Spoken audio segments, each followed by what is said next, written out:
the Nats didn't do so badly. And it's worth remembering they took the first lead on The Voice and on energy. And they didn't do too badly. Correct. Those are two issues where there are plenty of people now wanting to say, oh, you've got to move away from those, your positions on those sorts of things. I suggest, I don't want to put words in your mouth, there is a reward for actually breaking the ground and naming the things that people know are a real challenge, but no one did it during this campaign. So look, John, you're right. The National Party did relatively well. It held all its seats, might have gained a seat. So good on the National Party. And I think that's because most people feel that the National Party has a stronger identity than the Liberal Party, which often seems to be all things to everyone.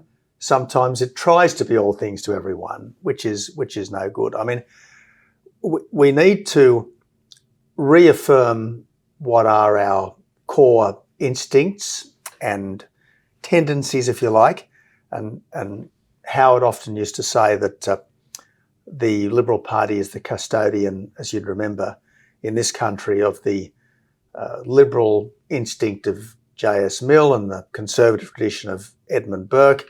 He used to say that at our best we're socially conservative and economically liberal.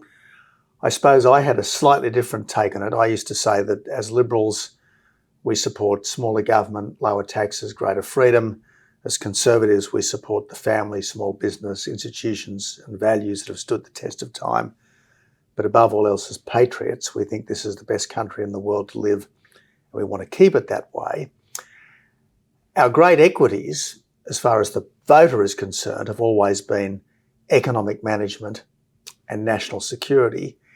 And in this campaign, we jeopardised our reputation for economic management by proclaiming a cost of living crisis as the only thing that mattered, which invited both sides to then offer relief packages, and it tended to generate into a competition as to who could give the bigger handout, a competition which Labor was always going to win.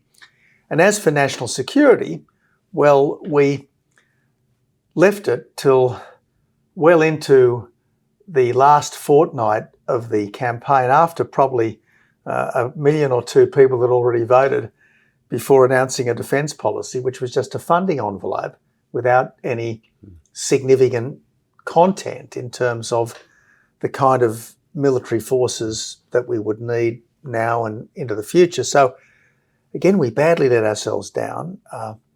We failed to live up to our traditional strengths, and the public can sense when a political party is not being fed income.